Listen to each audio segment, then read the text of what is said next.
We're sharpening the pencil. Still not there. Still not there? Almost there. It's almost there. We can start. I think we started. Okay. We're waiting for you to sharpen the pencil. Because that thing ate one of mine. My pencil's fine. That's okay. Your pencil? Oh. That's your Oh, pencil. this was mine. That was the one I just This was the cheap one. It's not that cheap. You're too forceful. Yeah. You know. I was using the short side. So. Go ahead. Welcome to. Am I supposed to kick this one off? Yeah, Welcome to Game World. So this is the Doomsday Doobie-Doo bonus episode, Gamble World, episode 3. Episode 3? 4. 4 of Gamma World and 12 of something else. Gotcha. Like I said, as difficult as we can make it. It'll get harder. So what I think would be helpful is that we should do a little recap at the start of the episode. And what I'm going to ask is for you to recap what happened in the last episode. Oh, well, as far as my understanding, I'm dead. Is where I am. Maybe I should dramatize it a bit more. Okay, so I'm trying to get Riggs some stabilization so I can help Gloom screw Husk to some treasure. Stop me when I'm wrong. No, you're right. So far I'm right. Okay. And I'm doing that. I'm helping Gloom get treasure so ultimately Riggs and I could get out of the Citadel, kind of regroup. Maybe I don't know where I go from there, but probably check out my hometown, something like that. Okay. And I end up in a war thing, or no, like a gladiator spectacle. In the Citadel. Yeah, like in like a fight arena, like a pit. An arena fight, yeah, right. Yeah. And it was a free-for-all, 30-person free-for-all. Yep. And there was a lizard guy. There was a lizard guy. You were very focused on him. I remember worrying about the lizard guy. And we went after him, made it all the way. If it was Fortnite, I would have been, what, third? Or second? You would have been third. Yeah. No, Lizard No, Man you would died. have been second, yeah, because the lizard guy died. Lizard guy died. And the regular guy, The badass guy, with the pecs, and I think you said he had a belt across I him. went full gladiator. He went full gladiator on him. Yeah. The second he was the lone man. And he appears to have, knocked me out. I see and hear some things going into this guy, like from outside. Yeah, as that fight was winding down, Right. You were hearing things clattering off the rocks and things like that, and Some of them penetrated into him. at some point, yes, you Yeah, I think he got hit twice on 2 separate attacks. Yep. And at that point, I go unconscious. yes, as you're drifting from consciousness, Right. You see him get struck in the head.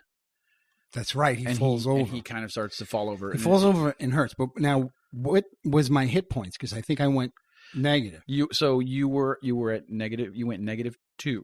Okay, I'm at -2. And then you did a save and you missed that, so you would be at -3. I'm at -3. Yes. I did a save. That's right. You rolled one save, yes. This is why it's good that I listened to this like about 3 hours ago. Okay, So good. I think that might be what I'm going to do from now on, so I can remember. It's a long time It's between. hard writing on this. Okay, so take your Our dice pencils are out. sharp. I'm -3 and passed out. Yes, in this- you're in minus this 3 and arena. passed out. Okay. So what you have a what, +3 to your fortitude save? What I'm going to do is I'm going to roll for you over here. Okay. Because we need to get you stabilized or this will be the end of you. all right. And another thing I realized too is you are not allowed to use the yellow dice. Because I heard myself give you the yellow dice, which I think are cool. Uh-huh. And then Yeah, I like the way they look. They look great. Yeah. They roll for shit. They roll their bad dice. Okay. Yes. That's why. Yeah. This is where It was the dice. role players are very like I said, superstitious with their dice. And I've seen I guys, noticed there's no yellow dice on the table. not right now, no. They're No. put away. They're in the bottom of the pile. Never to see the light of day until they can behave. But yeah, my friend would come, and every time he came, he would have a different set of dice. Like he had the worst luck. He could. I'm like, you're bad. Stick with one. I'm like, you're bad at this. But he just kept, I go, you got to charge him up. It takes time, you know. Well, these are new. These are new. These are the ones you bought me. So there's Yeah. definitely lots of good karma in these dice. I hope so. It's But- all those dice are completely filled with goodwill. Right, So. but they haven't been broken in. Okay, well, you should. What I would do if I were you after the last episode is I would have been down here rolling just hundreds of rolls. Right? That's what I should have did. Yes. But what am I rolling for this fortitude? I'm gonna, roll a d20. A D20. Yes, and those of you that are familiar with the d20 rules and dying, How do I charge this thing up? yeah, you need to charge it up I don't know. with a +3.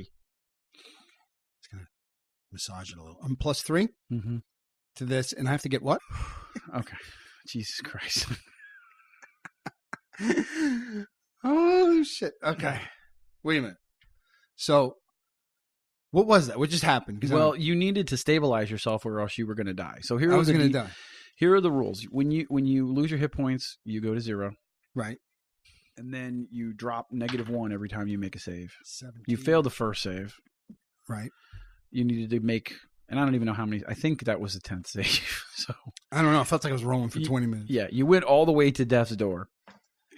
You lay there bleeding and feeling your life ebb out of your body. You see the light. You start to move towards it. You got really close to the light. Okay. And then some sense Do of I see anybody in the light? your eyes were just starting to adjust, like when you come outside from a bright day and the light is so blinding, but your eyes were adjusting and you were just about to see maybe something, and all of a sudden you were yanked back to your body by some greater purpose. Okay. You have unfinished business in this world. Okay.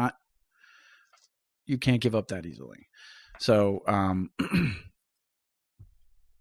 and you are pulled back to your body from this otherworldly experience. So I'm coming back. You're coming. You're stabilized. I'm stabilized. Yes. So, Am I conscious?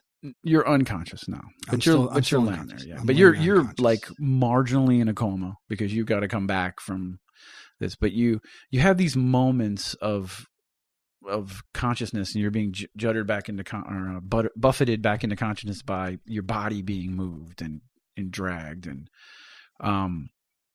you open your eyes and there's some this big fat hairy guy dragging you across the sand. And then the next thing you know, you feel your body jarred again, and you kind of half open your eyes as like you're dumped into this pile of bodies in this filthy alleyway. In a little like a concrete, 3-walled concrete section that they created. It's like a trash dumpster, those little dumpster areas. You just throw the body in there. Okay. And then you feel another body fall on top of you, Oh, and you're just kind of laying there in this pile of human garbage that they've just thrown away at the end of the day. And then you're completely unconscious. And after an indeterminate amount of time, you slowly start to open your eyes, and you're in a room. It's better than any room or place that you've stayed in recent memory than you've ever been in. It's it's clean. It's comfortable. You're laying in a bed that's comfortable. It's not like a piece of wood or a slab that you've been sleeping on in a rag for a blanket. You wake up in a blanket. You can feel your body bandaged, and you're very sore as you kind of come to. And you open your eyes, and light is coming through a window. Okay.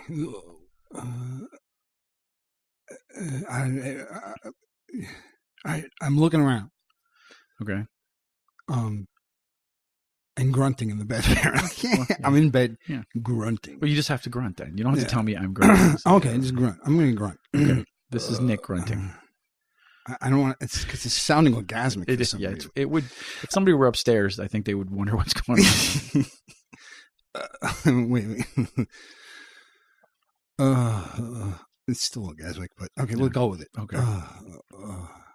And I, with every last bit of strength I have, I try and straighten my head. If it was sideways on the pillow, I'm doing it with my head. That's why you're not hearing me on the microphone. And I like kind of just bringing my field of vision like just forward, just to look above me to see where I am and what's going on. All right, you look above you. It's a very plain room, like it's just very utilitarian. It's like bed, table, chair, that's it. Right? It's very like bare. No art on the walls or anything. It's very white and plain. And there's there's a window with sunlight, which is something else that you don't get a lot of. I mean, you were below street level, and even the time before, you were still in a lower section of the city, but you get the idea that you're somewhere close where the sun can come in the window, and you know, the place doesn't smell filthy. It doesn't smell like anything, but you know, it doesn't smell filthy. And yeah, your body is hurting. Okay. I turn to the light and I face it, let it bathe over me a little bit.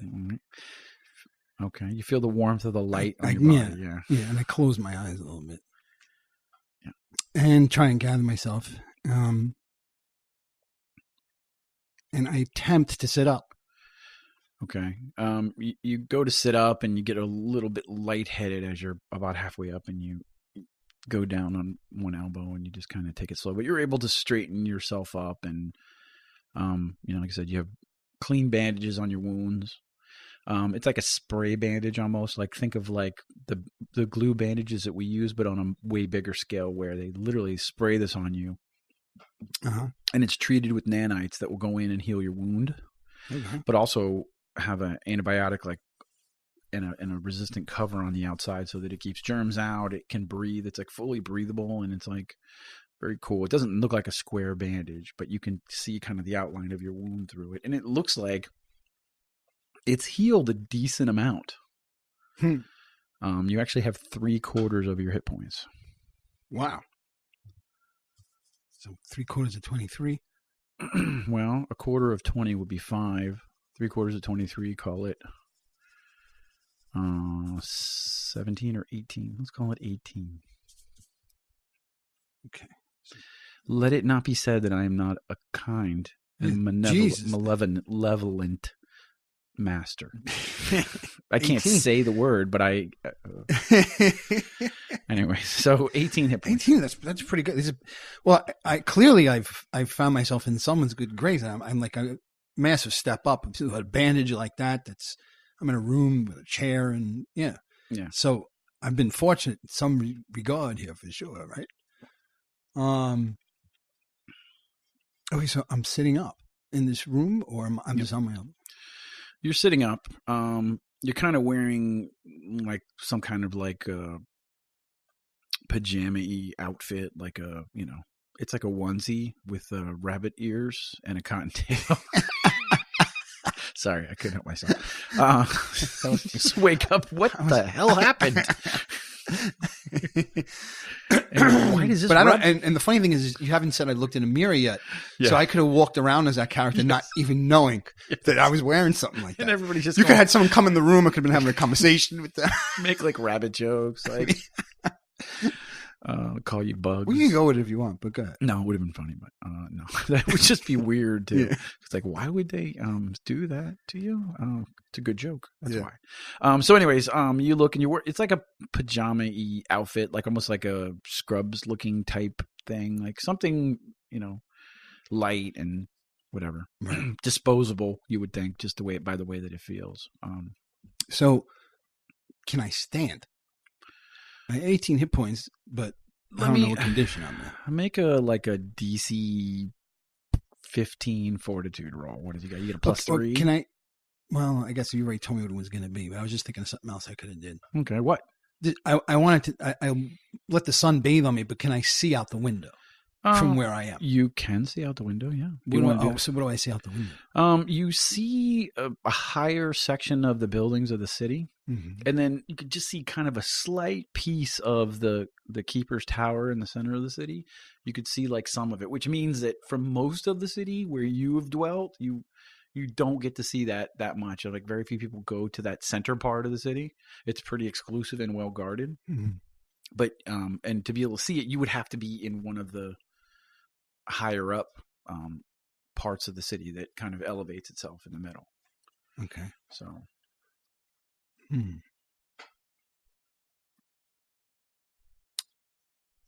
Is there a door? There is a door. Yeah. Okay. Well, I haven't tried to stand yet. Yes, you can try to stand. So what was it for the stand? A DC 10, so it's 1d20 +3 for you. 6. All right. So you try to stand, but you just your legs are like rubber, and you're just kind of like you just get the idea that maybe you've been laying here for a period of time. I mean, also considering how grievous your wounds were, how far you went along that process of dying. So your body's just not cooperating with you. Okay. So you kind of go to stand up, and then you sit back down on the edge of the bed. But you're able to get your feet. You're upright, and your feet are on the floor. Okay. And my upright. My feet are not off the bed. No, but you're not standing yet. Okay. I guess I would just be, I just want to gather myself. What the fuck? I'm looking around. I don't see, from this vantage point, do I see anything new in the room? No, you don't see anything new. You're sitting there and with your eyes closed, just breathing in and out and collecting yourself. And behind you, you hear the door kind of slides open. Ooh. It's like a pocket, like an automated, like pocket type door, because you can tell that space is, the room is small. It's not gigantic. Right. You said it's very utilitarian in nature. It's just utilized for specific stuff. The door, the pocket door kind of slides open behind you. So you're sitting on the edge of the bed, looking out the window on the one side of the bed. On the other side of the bed, that's where the door is. Okay. Well, I turn towards the sound, see what I see. All right. So you turn your head and you see Gloom standing in the doorway. He's got a little, like a bundle underneath his arm. And he's like, and his voice, which you've heard him talk, but his voice is very low. It's not like a whisper, but it's just low, and there's not a lot of tones to it. And he's like, I thought I heard you awake in here, moving around. Do I recognize him? Yeah. I don't know how. Okay. But you got the shit knocked out of me. Who are you? Gloom? Yeah, you got lucky, kid. You got real lucky. When I found you in that pile of bodies outside the arena, they just threw you away. Did you throw those things? Yeah. It's a flechet rifle. It's really quiet. They didn't even know I was there. But you were in trouble. I had to protect our investment. Oh, man. And he throws a little bundle on the bed behind you. And you can see that's like a belt, and it's like clothing. It's all wrapped up in. He throws it on the bed. We got to talk. I spent a lot of money on the medication for you. This better pay off. Well, I was just going to say, regardless of the reason, thanks, jeez. But, yeah, I mean, obviously, you saved my life. I appreciate that. This looks like some pretty expensive stuff. Well, that's your stuff. Oh yeah, the medicine. Yes, sorry, the medicine. Yeah. Yeah. I motioned my head down to my bandage, but I didn't mention it. Yeah, I'm sorry. looking. I look down at this high tech bandage. Like, I see. This looks like expensive stuff. It's hard to come by. It's not something that goes lightly. So, yeah. But you know what? Somebody took a chance on me a long time ago when I was down. Consider this your get out of jail free card. We definitely need to make this thing happen now. Yeah, definitely. I pay you back whatever I can. Yes, you will. I'm just thinking how I never had one of these bandages. It looks like my wound is healed up almost. Well, you've been asleep for like 6 days. Oh, jeez. Riggs. What happened to Riggs? Do you know? No, I didn't go back and check on him. Oh, shit. I mean, I've been here with you. I didn't know if, there was a period of time where I didn't think you were going to make it. Well, no, I don't begrudge you for not that I would probably use the word begrudge. You wouldn't blame me. Yeah. You did enough. It's not like you need to go check on my sick friends. No, actually, you're right. I should have checked on them. But like I said, I'm here. I can't let them know that that you almost died. I can't let Risk know, or Bling know that you almost died. So, Bling. Yeah. It would be bad. As it is now, we're already 6 days behind, and we need to come up with something fast. Oh, shit.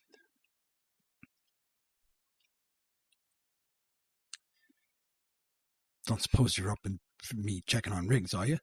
Well, I mean, I think it's a good idea. We need to do that. I mean, Okay, so what kind of assholes just leave a dying man and then just forget to go check on him? well, I don't know. I don't know if I have a gun to my head to say to go or not, but just checking.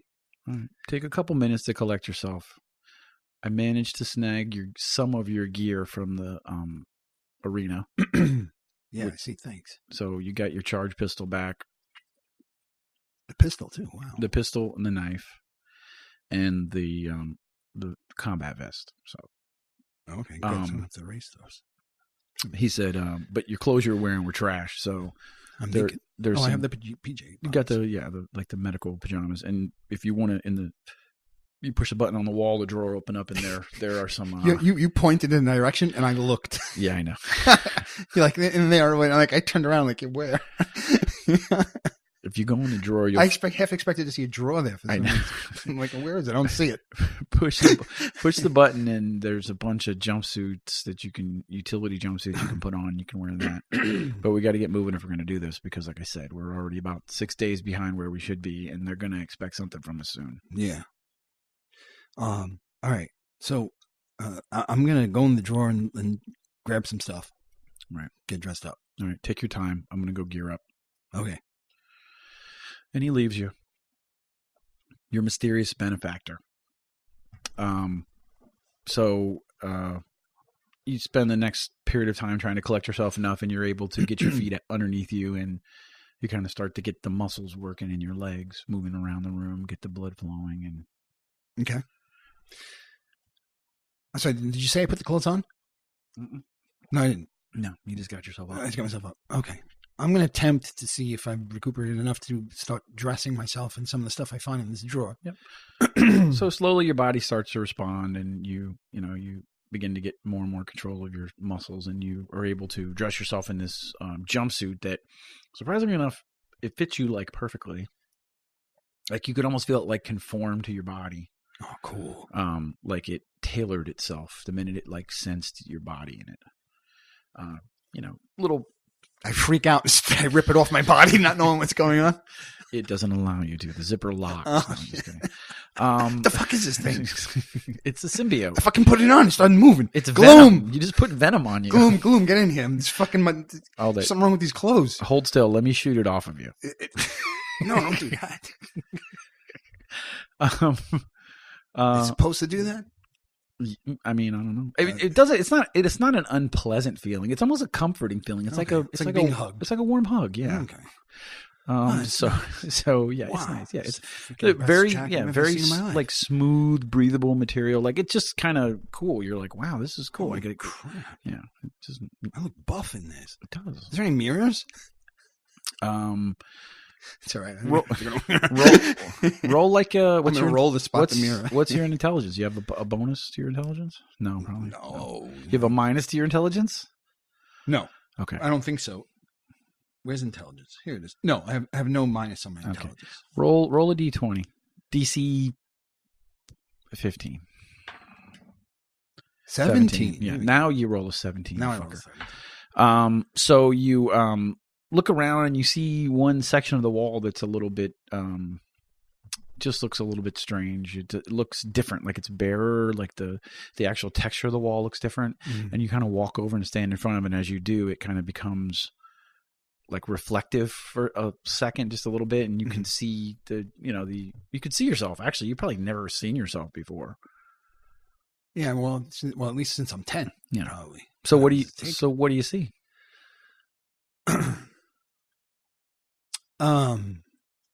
I look in the mirror and look at myself, like you said, for the first time in a long time, and I kind of freeze and stop and stare, and I take it in. What are you taking in? I take in the image of myself. Yeah. And what I see when I'm looking in the mirror is I see my family. I see features of my father in my face. I see the curl in my hair like my mother's. Okay. What color is your hair? Brown. Okay. and I just stare for a bit, and then I think of how I got here, and I think of Riggs, and I wonder what the reflection I'm looking at. What man am I going to be? And who am I? Am I? I could be one man or another. Which man are you going to be? Who am I looking at in this mirror? And after that, I feel a little better. Okay. And then, and I'm just wearing that shirt.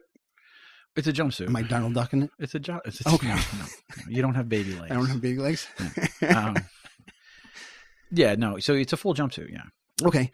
I think that. So I'm dressed. Yeah. Okay. You're on the you're on the short side. You're like on the short side of 6 feet, right? Oh, well, this is a good way to describe. Yeah, I was trying to this. prod you in that. I like the way you went with it. You went more way abstracted with it. Yeah, well, as I was doing that, and I was like you were smiling, and I was like, oh, I guess this is what he was. Yeah. He was Yeah. wanted me to prodding you to describe you were yourself. prodding me to describe myself. Yes. But it would have been cool if I weaved this in, but I didn't think to. But yeah, I was 6 feet, dark hair, dark brown eyes. I'm a 19-year-old man. I weigh 224 pounds. A lot of muscle from running up trees. Strong, yeah, right. Yeah. And my name is Meecho John. John, yeah. It's just Meecho John. Meecho John. And I'm from Timber. I don't know when it came. Well, yeah, No, that part you didn't, but it's just, I wanted you to take the time to kind of describe your face and describe your character. Yeah, strong face. You're probably not shaven, I'm assuming, because there was probably a lot of that. Oh, I went a completely different direction. Yeah. I didn't want to throw it out, and I just wanted to see where you were. Well, going I was thinking to myself, what would this guy see in the mirror right now? Like, what? No. You were right when I wasn't thinking that until you said, "Wow, you haven't looked in the mirror in a long time." And imagine what if it's been 9 years since you looked in the mirror, and then you suddenly who's staring back at you? It's right. Who's stranger. looking at me? Yeah. So I went that way. No, it's fine. There's no wrong or right answer. No, I know. Those are the opportunities for you. But that would have been cool too. Yeah. It would have been nice if I put them together. And then you segued into, I see my mother, I see my father, I think about them, in my face, I see my father's face staring back at me with my mother's eyes. Like, I love that. So good, well done. Those are the opportunities. It's, Probably talking about it too much, but yeah, no. So now, I'm ready to go out of this room. Okay. Right. So, I get my pistol, my knife. And then are you putting the armor on or not? And I'm putting it back in the bag. Okay. The tactical vest. Okay. What are the negatives on what are the minuses on that vest? Did you write it down? No, all I have is the plus 6. On the only minuses are if you try to do certain dexterity feats in it, and I think it's like a -2. So. Oh. Okay. I mean, look. Is it? Then I'll put it on. I gave you a tactical vest. You did. You never played an RPG with me. Like I get some. I told you it was in the Red Dead Redemption thing, and I had a shotgun, and I freaking put it back. I was like, I don't want the shotgun. I don't know. I'm gonna spoon feed you because you're a noob, but at some point I'm gonna be like, okay, this is like I gave you something to try to help you, and I'll put it on. Please put the fucking vest on. I'm gonna put the vest on. I put on the vest, but is it as nice as this awesome stuff I'm wearing currently? It kind of sits over. It has like a set of shoulder pads that go over your shoulder, that dip over your the tops of your arms, and then it's a tactical vest that goes down, and you have a little tiny flap that kind of hangs down to my over your schwanz. What's schwanz? I don't know. It's a weird costume detail. It is weird. Yeah, I don't know what it. I guess in case you get shot, it's supposed to like protect my penis. Screw my hips. Just slow it down because that's not. Don't worry about the hip shots. Oh, just protect that. You did it with your hands. You made a triangle. I know. It's like a catcher. The catcher's mask. It's got a little catcher's mitt between that little half moon thing that hangs down at the bottom of it. Like, okay. Yeah. All right. So you put your armor on, okay, and you take your belt and you strap it on, and you have a knife and you have your charged pistol. Right. Okay. And I I'm gonna head to the door. Let's get going. Let's see what's going on with Riggs. Oh, Well, I already looked around the room. I keep feeling like there's gonna be something in this room, but I guess I got an outfit out of this room. Yeah. And I got stuff. So I already looked. There's nothing there, right? No, there's nothing Okay. else. All right. So I'm gonna, I'm gonna leave the room. All right. So you open the door, you kind of move to stand in front of the door, and it slips into the pocket, and he's just basically like almost like standing right there as you open the door, just kind of Shit. tall and lanky and spooky, kind of gotta looking. stop doing that shit. It's very sneaky. And he's holding like another piece of material in his hand, and he throws that to you. I put it in my satchel. I'm looking. You put it in your what? Put it in my satchel. Oh, okay. Well, He's he gave me something interesting. I'm going to toss it away. Okay, so you put it in your satchel? No, I'm looking. Okay, I was gonna say. So do I catch it? Or... Yeah, you kind of catch it. And he does. It's not like bundled up, but he just kind of throws it. It's like a ball of material, kind of half folded. And you open it up, and it looks like almost like a poncho-y type thing, like the poncho that Clint Eastwood wore in Good, the Bad, and the Ugly. That you cut a hole in the middle of a Mexican blanket, but it has a hood, kind of a hood thing on top of it. It's like a poncho cloak looking thing. Cool. Once again, another kind of material. It feels really breathable and nice. It looks like it's been modified to do this though, like it's been cut or something. It's rough looking. Is this then? So I could put it on over my tactical kind vest? of put it on, hide your tactical vest, and it gives you the ability to kind of pull it up and hide your face. Okay, so I'll put it on. Okay. Thanks, Glenn. No problem. I'm protecting my investment. I'm taking a chance on you, kid. Okay, all right, okay. We'll check on Riggs quick and see what's going on, and then we'll get something. All right. So you notice, like he said, he's standing there. He's wearing something similar to you. He's got a little bit more coverage of his armor. Kind of his clothing looks more armored than yours. Like it's black and it goes down his arms. He's got little elbow pads, but it's not something that's going to restrict him being able to move. And then over his back, he has this really cool looking rifle slung. It has like a stock that flips back and makes it a lot smaller. Big drum of ammunition and a nasty looking barrel, and it's kind of hanging over your shoulder, and it's slung low. He's like, "All right, let's move. Let's go." So he walks over to the door. So, and as you walked out into what was like a little living area. Like there's like a little kitchen, living room. Like I said, it's very sparse and everything has a purpose. There's nothing like, oh, here's a pot for no reason. Like everything has a purpose. I guess that's what utilitarian means. But very Spartan too at the same time. And you could see that there's a couch there where he's been sleeping because you were kind of in the bedroom, because it's like that's it to this place, because then there's like a little bathroom. That's like this whole like little tiny little apartment. But nicer than anything you've ever stayed in. And he walks over to the door, and he has like a bracelet thing, and he kind of waves it, and the door slides open, and you walk out into a landing where there are a bunch of other little doors, like 16 little doors in this little stairwell. And he starts to work his way down the stairwell, and it goes down and down and down. You can see yourself going deeper into the city, where it's a little bit thicker, so less light because it's toward the center, and down now where that part of the city is higher, Mm-hmm. And he gets down to an alleyway, and he's like, "Stay here." And he goes out and he takes a look, and he comes back. He's like, "All right, come on, just stay close, act like you know where you're going, and follow me." So this city is in layers around a cylinder? Yeah. So in the middle, there's like this cylinder, and think about that. The people on the highest part. So in the highest part, it's a circular city. So think of a city that's like a 12-sided, like 12-sided is a hexagon. So like a hexagon, right? The outer wall is kind of like that. Mm-hmm. And it's around the center is this cylindrical object that's kind of looks like it's driven into the ground almost. And it's not straight up and down. It's almost like slightly off kilter. Okay. And then around that, like the city goes from low on the edges. It kind of builds itself up. Like a mountain. Almost like a mountain, but then in the middle, there's a huge area where they're not anywhere near this cylindrical tower. That goes way higher. I can't figure out if they connected or not. They're not really connected other than that you, well, you haven't really ever seen that well, so I don't want to describe it. I see. Okay. I'm trying to You haven't been ever close enough to see it, but it's not connected. Because when you're saying you're getting lower and then you're getting to the ground, And then I'm saying, well, if I got out in the middle, sounds like I'd be in midair and I would plummet to the ground. But really, you're saying it's a mountain. Almost like a mountain. Yeah. So the poor people are on the bottom and on the outside edges, and the more fortunate people live in these higher up, and they're also closer to the tower and the benefits of being closer to the tower, which I don't want to, if you can't see it, we won't spoil that now. But, I almost did though.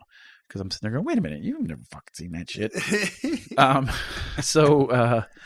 You kind of go down in. So if you're in the center, you would say, oh, they're better. But actually some of those are the more poor people because they're in the worst parts of the real estate. They're closer to the tower, but they're way lower. And there's layers of these apartments and living spaces and areas above them. It's almost like neighborhoods on layers. Think about it like that, right? Right. On a spiral. Yeah. Okay. So, we've been walking down the spiral. Yeah, you went down a flight of stairs into layer, neighborhood till you were on the bottom where it's like very dark, even in the daytime. There's artificial lights. Not even like torches, like somehow there's some electrical power in this place. Obviously you see doors and technology working. So they have some kind of power supply. And he takes you out into that and you start to weave your way from the center part of the city. You don't have like a navigator or anything like that, do you? I have Streetwise. I know you have Streetwise. Oh, I know. I keep bringing it up. I'm trying to use it as much as possible. I know. I hear you. I have Streetwise, hide into the jump, move silently, spot, survival, swim. Let's do a spot. I have to move this. Let's do a spot. Spot. What's your plus for spot? My spot is +3. Okay. So do a DC 15 spot with +3. You need to get higher than a 12. 11. All right. So you kind of try to, in your mind, figure out maybe where you are in the city, but you can't really make out where you're coming from. Mm-hmm. And he kind of weaves you back and forth, crossing over streets. You can tell that he's definitely very skilled at evading like people following him and things like that. He moves very gracefully and effortlessly, even for a particularly, like I said, he's tall and kind of lanky person. You wind your way through the neighborhoods and you start recognizing certain things and you realize, okay, you're close to a main kind of thoroughfare between the neighborhoods that leads to one of the gates. Okay. And the next thing you know, he weaves you around and through kind of a back way, you end up on that street where you recognize the place that you had, drug him through the streets at night and kind of moved down this alleyway. So you see the alleyway. I see the alleyway they drug Riggs up from. Mm-hmm. Okay. So so he takes you to the edge of the alleyway and you both kind of peek out and make a spot roll. You don't see anybody. Of course not. I see Jack. I'm blind as a bat. You don't see anybody. Okay. I don't see anybody. Okay. Gloom. Did you take a look? I did. Looks like the coast is clear. Really? Didn't see anybody? I didn't see anybody. Okay. Right. Why don't you go first and dip down the alleyway and I'll be behind you. I'll just watch. If I see anybody make note of your movements, we'll take care of it. Okay. All right.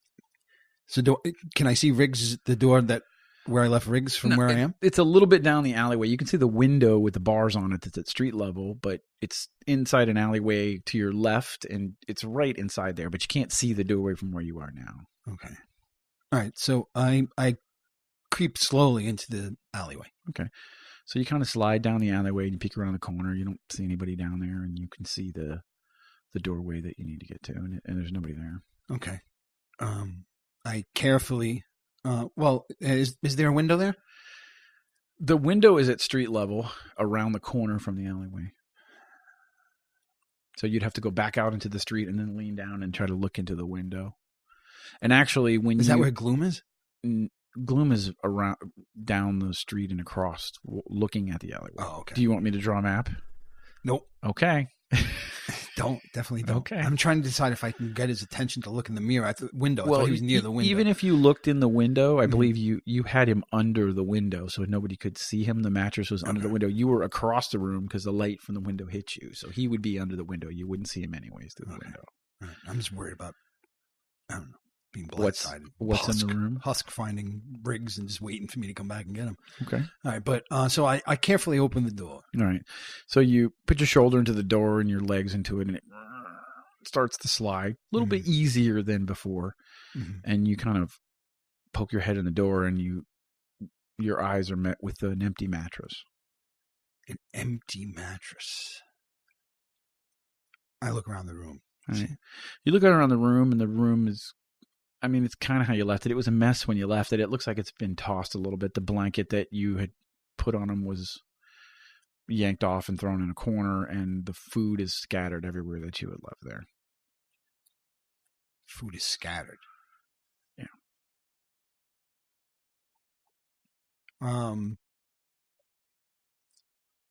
It sounds like it was ransacked. So I'm going to and I've examined the room fully. I said I looked around. Does that count as examining? Do I notice anything on the walls? What do you want to examine the room for? Well, you want evidence. I want to determine if he left of his own volition or if he was taken out of here, if the place was ransacked. Right. Do you have any kind of tracking or anything like that? I mean, even survival? Survival I have. Okay. What's your survival bonus? My survival is 2. Plus 2. Plus 2. All right. What is it better than your spot? No. Spot is a plus 3. All right. So use your spot. Is that why you bought a chiropractor? I wish I brought a chiropractor.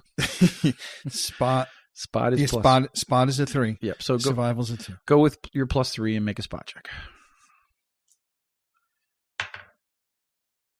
All right. 7. That's 10. Okay. I mean, you look around a room. I mean, you're not like a forensic evidence specialist or anything. You're not a professional tracker. But from looking around the room, I mean, what you gather is it looks like the blanket looks like it was just tossed over in the corner. Like the bed was, I mean, it's probably tossed like 3 to 4 feet away from the bed. Not like it just fell off.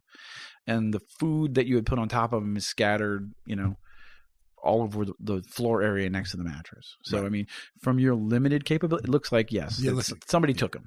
I mean, and you don't see, you can't see tracks if he walked or not, but it's certainly from the evidence that's in front of you, it looks like somebody took him. Yeah. Okay. Okay. So, oh, jeez. Fuck. Riggs. Jeez. Fuck. All right. I come out. I leave the room. Okay, so you turn around and Gloom is just standing there. That's fucking Gloom. Where did he go? I don't know, man. It looks like someone took him. Look at this place. It's been ransacked. There's food all over the freaking floor. Definitely. I'm guessing that, I don't know. I guess the question would be who took him, but look, let's make the assumption. Well, I don't know. What do you want to do? This is your guy. I mean. Yeah, I know. But, if they took him, if the people who took him the people that took him, the only people who would probably be interested in him would be Husk's crew. Maybe they're trying to use him as bait. I don't know. And if we don't bring anything to risk, was it? No, it was bling. Bling.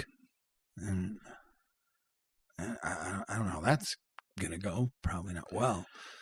Well, but Marsh is not going to be happy. I mean, Frank took a risk on you too. Yeah, I mean, when he met you in that bathroom. And what about you? You're going to get in trouble. And you stuck your neck out for me too. Yeah. So, I mean, I don't know.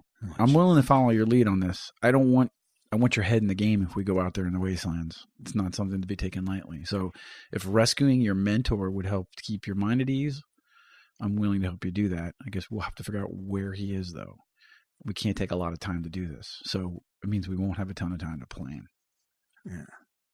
That's kind of the deal. That's the problem. I don't, Or we make the assumption that whoever has them, either he's already dead or they're willing to try to keep him alive if they're going to use him as bait. Well, there's only one place I'd go to find him, and I'm pretty sure I'd find him there. Okay. I mean, without spending days of detective work in a town that I'm already wanted in. Yeah. Yeah. So, but if that's the case, me and you, and I'm already being presumptuous that you would even want to be involved, but me going in there and trying to get them out is a zero-sum game. Is that what they call it? It's a suicide, really. You'll just end up with both of us. Well, I'm chin deep in the shit with you. I mean, they stuck me with you. Then we tried to get money to help your friend, and you died. So then you cost me more money. I'm fully invested. So you tell me what we need to do. I'm behind you. All right. But this has got to pay off. It's going to be bad for both of us. All right. Well, I think I would know maybe a place where they would keep someone like Riggs, where they kept the people they used to capture off the street. What? Yeah, I mean, the most obvious place that you were held was the place that you were held, which is where they have all those cells in the ground. Right. So I think I think if we head there, maybe scout from the hills. I don't know if you have any fancy looking equipment. Okay. But I sure don't. But we can just go scout it out and see if we even see him there. All right. Well, you take me to the area that you're describing, and I'll scout it out. It's actually what I do, amongst other things. So. Okay. Cool. I actually do whatever needs doing, but there are certain things that I specialize in. Well, you are a pretty sneaky bastard. So I lead him there. Okay. So you kind of wind through the streets, and it's not really that far away, which was kind of the irony of your hiding spot, was that it was so close that nobody would think anybody would be stupid enough to hide that close. I mean, you're like right on the other side. You were also dragging someone. And I was half dead myself. Yeah, and you were dying. He was hurt. You're just unfamiliar and just running. So, but it worked to your advantage. Right. Obviously for a period of time. So you kind of wind your way back to the streets to this holding area. And he's like, okay. And you point to it and then kind of duck around. I'm assuming you have your hood up.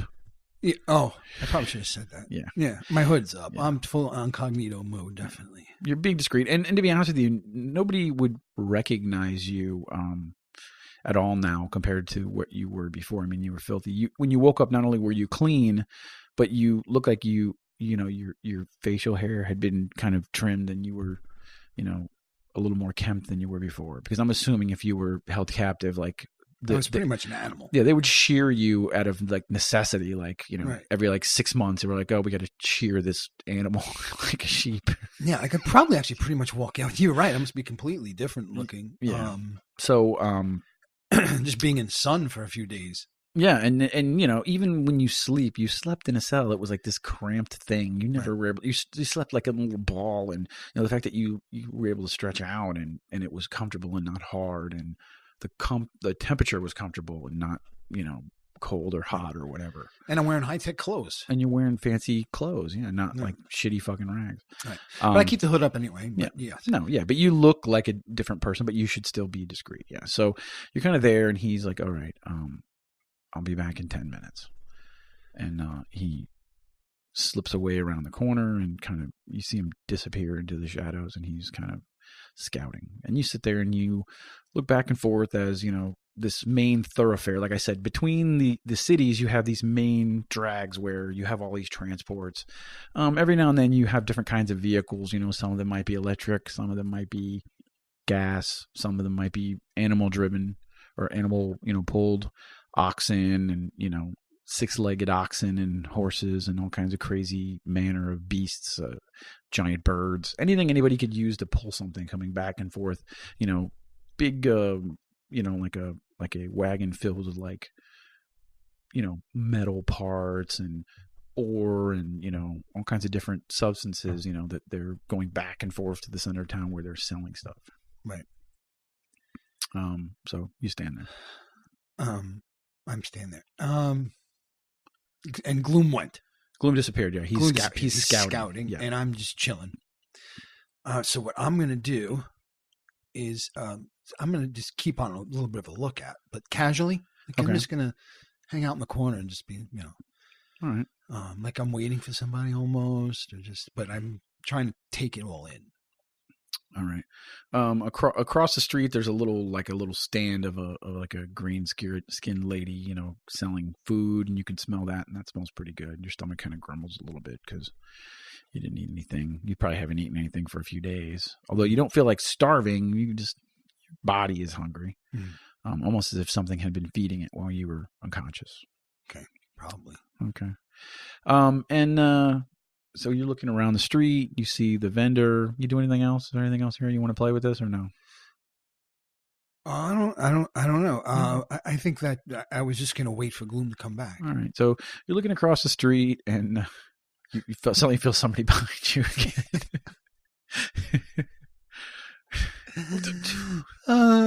Fucking Gloom, man.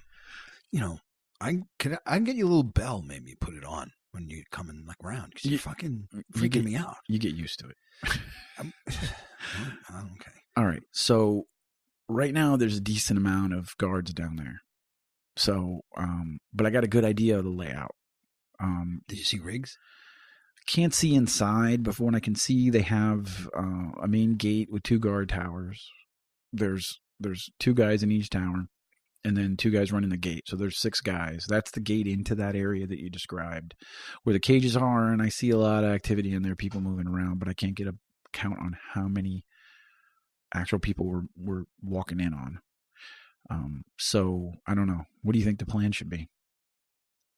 Well, you counting 6 guys, and then you said there's a bunch more in the middle. Yeah, inside that. Well, I don't even think we have that drawing here. Inside that area, there's a bunch of people moving around that circular center area where all the cells were and everything. Right, where that fire was. Yeah, where he was kind of like the animal keeper. Right. He was like Hagrid. Right.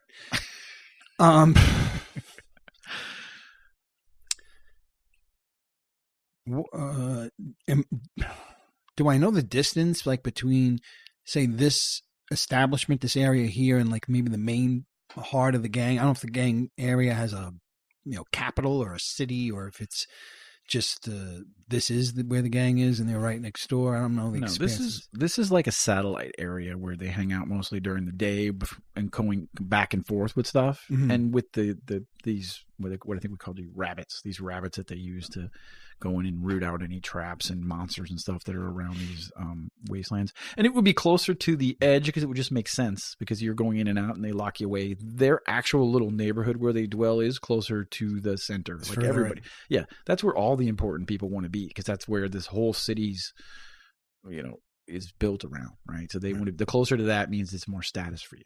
Right. Okay. So, so there could be a bunch of guys in there. I mean, for Dublin, there's 12. There's 2 of us. We don't even know if he's in there. But, I mean, the worst thing we can do is free a bunch of slaves.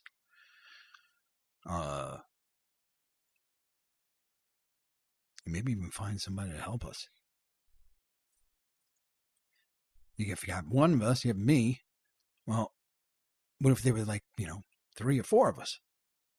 That might be worth something. No? Gloom? What do you think? Maybe. Yeah. Maybe. All right. Geez. I don't know how to attack it, but are you down for going in and freeing a bunch of these people and seeing if we find rigs? I mean, I think we can pull this off, but we're not going to pull it off charging in there head first. Yeah. We'll need to be sneaky about it because if we start to arouse things, they can reinforce this place pretty quickly. Right. So my plan would be we need to get in and out as quickly as possible with the least amount of noise. Now you, but if we're assuming that, so we have 2 options here. They could be using them as bait to try to draw you in, which means we could be walking into a trap. Well, yeah, that's the other thing. I was just going to ask you if you've seen any communication equipment or anything like that. Is there like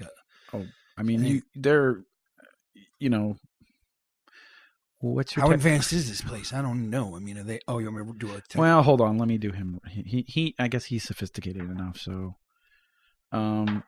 he's like, look, I'm not 100% sure, but I see some items. It could be antennas. Look, I think we can assume that they could get a radio message out to somebody. Yeah. They could reinforce it within a few minutes, maybe 5 or 6 minutes. Clear my throat. So we need to get in and out quietly. It's almost imperative. Okay. Yeah. Well, now, you see any good ways in when you were scouting the place? Are you asking me for my opinion? Well, I didn't scout it out personally. I mean, when I was there, I spent a lot of time on the inside. I never really seen it from the outside. Well, so we have a couple of options. Uh-huh. First of all, we have. I think we should do this at night. Obviously, it's probably going to cut the number of people inside at least in half. If they've been waiting for you, I don't know. They could maybe they think that you won't come back. Maybe they think you just ran away. So it's been a few days. I mean, it's been almost a week since you escaped. So I don't know. That's a long time. They're going to assume maybe you just ran and left them there to die. So we could look. I don't know that attacking the gate is the best idea. How good of a climber are you? Oh, wait a minute. Yeah, I know you have some struggles, but I mean, that 1 or 2 times that you saw me climb, that does, trust me, I made it out there. I was a decent climber. I don't know what happened. I think it was pretty ill. We were fighting for quite a bit of time. You can hold that against me. But anyway, yeah, I could climb a wall. Okay. So there is an approach we can try to get onto the top of the roof, that partial roof that overhangs the circle. And it's a little bit treacherous, but we can maybe climb through there and drop down in there. We can get around the guards. They won't expect us to be coming in that way. Okay. We'll also, once we get close enough, we'll get a better look at maybe who's inside of there, if it's obvious. Yeah. And how many guys we're dealing with, too. Yep. All right, let's go. So we head to that direction. I head to that direction. All right. Okay. We got time, though, because it's still daytime. So. Oh, that's right. It's still daytime. Yeah. So, we should get something to eat. Freaking starving. All right. Let's do that. I'll take you down to a place. We should also consider trying to gear you up a little bit more. Maybe if there's some kind of weapon that you're particularly good with, we get it for you. But it should be something quiet. Okay. Well, I'm pretty good with my hands. Okay. And I'm pretty good with, I guess, a knife. Okay. Is that small enough? Maybe we get you a little sword, even if it's just a regular sword. Okay. Something light and small, something that you can wear, like. I don't have any money. I just keep giving you another IOU. I mean, I guess I'll extend you a line of credit. Jesus. Is there gold on the ground? Are there any treasure chests around? Yeah. I probably should have searched maybe someplace else, but all right. So he takes you to this you go out around the corner and down that main road and moving back towards the center again. Right. And it eventually opens up into an area where it's like a little bazaar where you have a lot more vendors on the street selling all kinds of things, pieces of armor that you can put together to make your own piecemeal armor, Cool. 400 credits, make your own armor set, and there's like all the like different pieces of plate and chain and modern and archaic, and right. You see people over there doing that. There's a little weapon stand that just has some very basic archaic type weapons, and maybe a few advanced things we can ask. Okay. And then some food vendors and things like that. But it breaks open into like I said, it's weird because it's like a mix of like modern and old, where it's like this square that's very like geometrically shaped, cubic shaped, but then you have like carts and like wagons made out of old cars and, a bustle of people like, crowded together. All right. I have no credits. No. Okay. So, Gloom, are you at least keeping track of the numbers that? Look, don't worry about it, dude. Because I'm starting to feel like really bad about this. All right. Stop feeling bad. We got to get a move on. Let's get some food. Let's get you weaponed up. And, don't worry about that. I said it was okay. It's okay. It's not the end of the world. I mean, it's a sword. It's the stuff I'm doing for you. The medicines, I had them stockpiled. It wasn't what I wanted to use them for, but I broke them out. It was a rainy day. Okay. Well, regardless, I owe you. Okay. But I guess I'm going to owe you a little bit more. Okay. Because I can use some sort of weaponry. Yeah, a short sword. You see, I look around for a short sword vendor, or a vendor that looks like has decent short swords. All right, you walk over to the vendor, and he has some very nice blades. You kind of pull them out and examine them. They're well crafted, almost fabricated looking, very smooth. And a decent handle and a little belt holster. And okay, Gloom's like, is that what you want? I don't know. What do you think? Does it look good? I think it's good. Yeah. All right, yeah. I think this is a nice blade. All right. And you feel it. You kind of swing it around, and it feels good in your hand. So you have a short sword. Does 1d6 damage. Critical is only on 20. Okay. Short sword. And what does it do? 1d6. And don't forget that you need to add your strength bonus to your damage too. So there's ATT bonus. That's your attack bonus, but then it's pretty much, it's not attack though. It's just your flat strength. So if your strength is 15, you get a +2 to all your damage with a melee weapon or a handheld weapon. Right. The sad part is the darn short sword does as much damage as your punch. It does.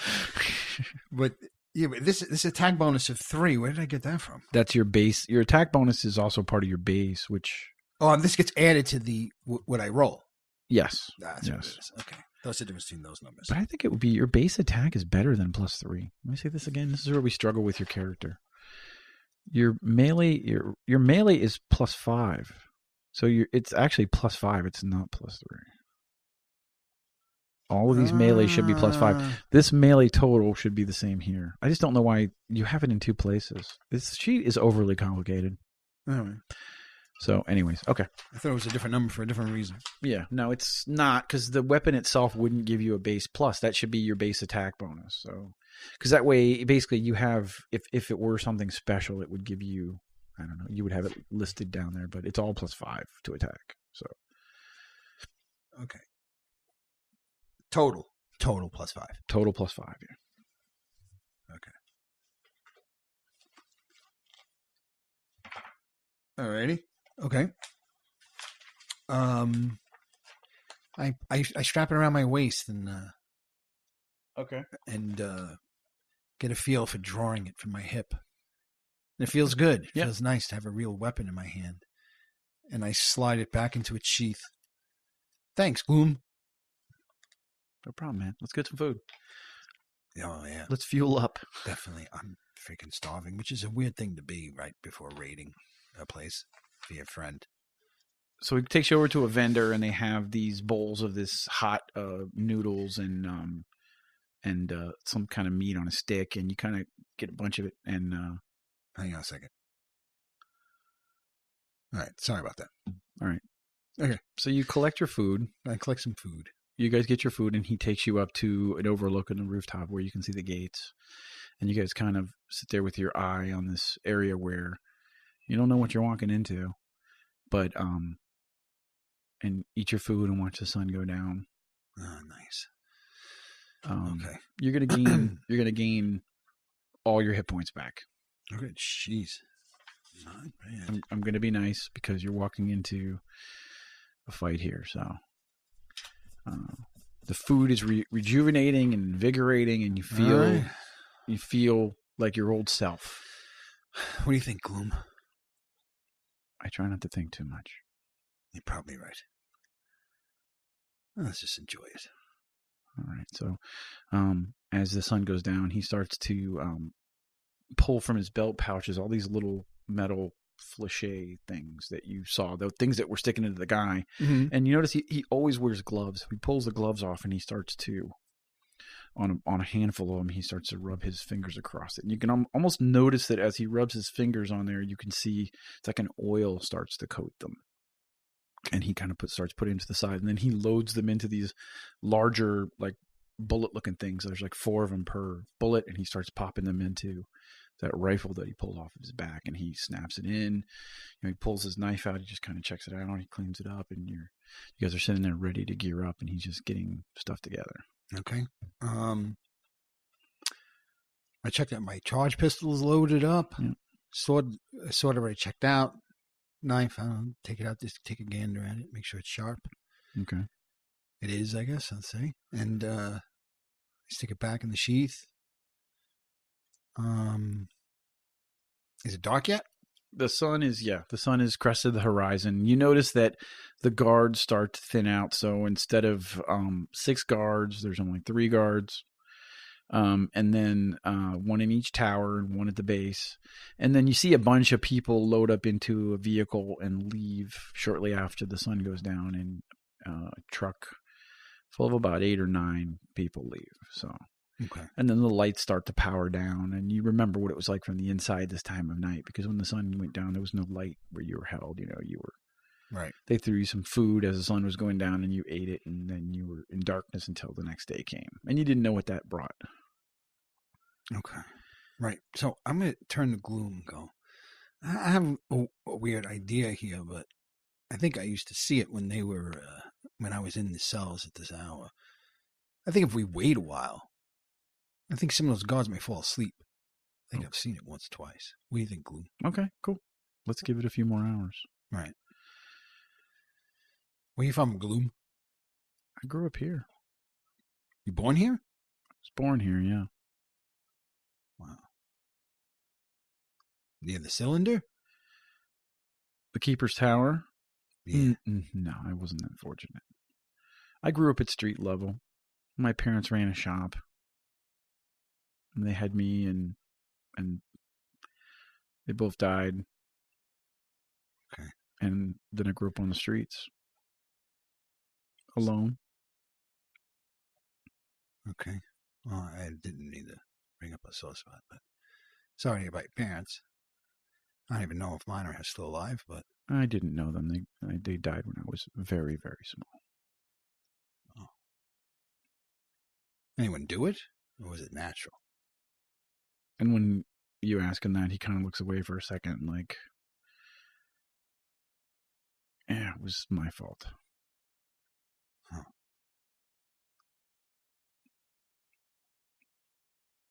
Well, I'm pretty familiar with feeling a little bit that way, I guess, but I know it doesn't feel good. No, it feels terrible, but I can't do anything about it. Yeah. I'm here now. I'm surviving.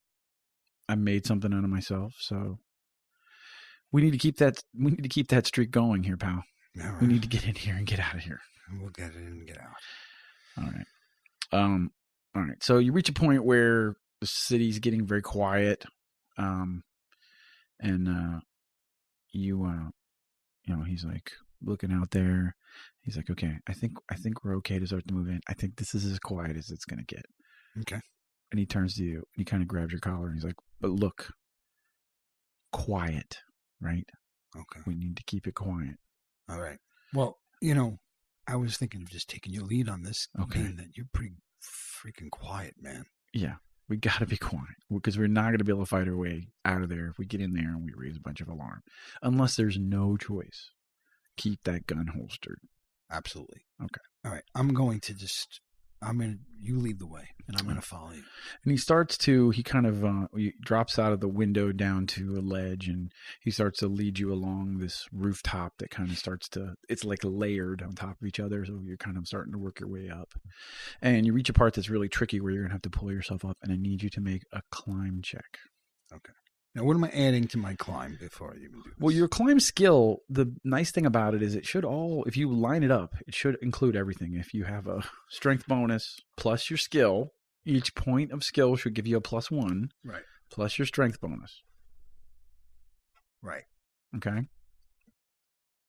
Okay. So I have a rank of 1 in climb. Okay. So but I have a +2 strength. All right, so that's total 3. +3. Yeah. Okay. So I was doing that right. Okay. Get this protractor out of my way. Protractor. Okay. 11, 14. All right. So you pull yourself up, and he pulls himself up, and you guys make that first climb, and you start to work your way closer, once again, winding through this tough little area, and you reach a part where you have to kind of jump across to this really small ledge and hug the wall and make another climb check. Okay. 9. All right. So you jump across and you hug the wall. You're good. Well, actually, it's 12. Sorry. Yeah. And then it's kind of winding around. And make another climb check. As you kind of have to squeeze through this one area and stretch across. 20. 20. Okay.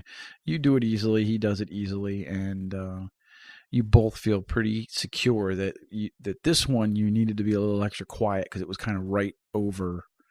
You kind of squeeze between these two roofs and gets you right down on top of them. And if there was anybody in there, there was a potential that if you guys didn't do that right, they would have heard it. Okay. Okay. Are they So now you're in this overhang area over the cells, the center of the cells. Yeah. Now you have to go pretty far over the top. You're going to have to use move silently because the towers stick up over the top of it, and they're elevated. So those two guards have a shot at seeing you because the towers are kind of round and open pedestals at the top, and they can see over the whole roof area, which is exactly what they're designed to do. Okay, so when we were sitting there eating and watching, you guys were far enough away. You were sitting. Couldn't see if they fell asleep. No, you couldn't see. No. And it's also dark, so yeah. Okay, so all right. We have to. So this is a roof that slopes upward towards the center of the thing. So we have to climb up that roof. You have to kind of crawl up it. Yes, okay. It's not a huge angle, so it's not something you have to make a climb. But I would make a move silently just to make sure that you don't. So and I just add move silently to my 1d20 plus your move silently skill. Okay. Let's see what my move silently is. Okay, 3. All right. So 1d20 plus 3. 14. Okay. All right. So you guys slide up the roof, and you don't really sense any movement from the towers. So you don't know for sure. You can't see them up there 100%, but you don't, like, in the darkness, sense that movement. Maybe they just turn their head. You don't know, but you feel pretty confident that you can climb up to the top of that. And you peer over the top, and you look in the center, and it seems pretty dead. There's the fire pit going, and you see, looks like 3 guards inside sitting around this fire pit. They're pretty standardly armed. Each one has a firearm and a melee weapon, like staves and rifles slung over their backs. Okay. Can we tell if they're conscious? Are they talking, or are they sleeping? Two of them are having a conversation. Okay. You know, yeah, oh yeah, remember we went to that bar, you know, just shit talking to each other, you know. And the other one is just kind of sitting off on his own, with his he actually has his back to this area where you guys are looking on this overhang, and he's kind of dozing, you know, and the other two are just talking shit. Okay. So now from the distance that we're at, is this the light from the fire reaching us, or are we in the shadows still? You know, you're in the shadows on the roof, and they wouldn't waste power on, like, external lighting like this necessarily. Okay. They really wouldn't expect anyone to come, and they would expect the guards to see them. Right. And the fire, you know, it illuminates that, and there's also some surface lighting, you know, around this ring at the entryways of the cells, but not down in the cells. So the cells are in pitch black. Okay. Can I drop down into that darkness? Yeah. Well, what's Gloom doing? I'm gonna follow Gloom. He's sitting there looking, and he's like, just kind of puts 3 fingers up, right? Okay. And he he reaches behind him and pulls something out and puts it in your hand, and it feels like a really thin, strong rope. Okay. Because you can't do a straight drop in; it's really far. So you're going to need to kind of hang something off and drop down in as quietly as you can. Okay, I'm gonna have to rappel down. Yeah, but yeah, just kind of slide down. But he also does this. He goes, okay, and he pulls his rifle out and he flicks the stock out. It like folds, and he pulls the scope up and he points it down into the arena. Okay, and he reaches into his on the strap. He has those bullets that he loaded, and he kind of hand loads one of them into the thing and cocks it back and looks and takes a shot and into the guy that's sleeping with his back to you. Mm-hmm. And okay. That first one was high. What was the first one? 18 or something? It was 19. All right. Okay, so he kind of pulls the trigger a few times. He's like, bang, bang. The thing is completely silent. Like you hear it make no noise. Like you don't know it's not gunpowder or whatever is powering it is something else. And he shoots 3 shots into this guy's back of these things, and the guy's like, ugh! And he falls over, and the 2 guys look over, and they were in the middle of a conversation. I think the one guy said, I don't, let's play this whole scene out because I think it'll be more interesting. So these 2 guys are talking shit. And the one guy says, oh, you were a total fucking asshole last night, man. He's like, what do you mean? He goes, we should have went home with that chick with 4 arms. Man, I don't know why. Fucking 4-arm chick, that's weird. And he's like, yeah, but then she could have jerked all 4 of us off at the same time. And, oh, you're a fucking piece of shit. And all of a sudden in the middle of this conversation, the guy goes, ugh! And just falls over. And they both look at each other like, right, what the fuck? And they come over to kind of examine him, and they start checking him out. So now he goes and motions for you to drop in. Okay. And he goes like this and puts his fingers to his lips. All right, so I'm already at the top of this thing with the rope attached. Yep. I found something to attach the rope to. Mm-hmm. And I'm about to drop down into these shadows, and the guards that are going to check on that guy. They went to go check on him. Yeah, they were like, all right, so I'm hey, dude, are you fucking around, Johnny? Right. Hey, what's going on? I'm like, I know it's a stupid story, but come on, are you okay, pal? Okay, so I very quietly try to slide down this thin rope into the shadows. So you kind of, at the end of this rope, there's kind of like a clip, and you're able to like clip it on an edge, and you feel it's pretty secure, and you slide down into the arena. Now make a DC 15 move silently, or do you have hide? Anything like that? Yes. What's your hide? Is it the same? No, my hide is 2. All right, so make a hide. And the move silently is, what the hell's move silently? Move silently is 3. Okay. Go move silently. 1d20 plus 3. 18. All right. So you slide down. You feel like you're pretty stealthy. You land. You don't hear your feet make a sound on the ground. And you're in, and these 2 guys are behind you with their backs to you. Okay. Behind me with their backs. Oh, okay, I got you. There should be a cell right in front of me if I understand the topography correctly. Yeah, no matter where you slid in, there would be a cell. Right. I'm staring at a cell right so now. Yeah, you can. Do I see it? Looking at that cell that's right in front of me, do I see Riggs? Well, it's pitch black, so I mean some of the cells doors are open and some of them are closed. High or low for favorable results? Low. The cell in front of you the door is closed, so you can assume that there must be an inhabitant in it. Okay. And I can't see them. It's too dark. You can't see now. I can't put a light on either. I'm gonna freaking. I wonder if Gloom can see in the dark with those freaking crazy eyes of his. I think he has crazy eyes, if I remember correctly. They're green. They're green. Yeah. Oh, they're just regular green colored eyes? I was picturing like neon green eyes. They're like emerald green, yeah. Oh. I don't know if that makes them special other than that they're green. Has Gloom making his way down, or he's staying up there?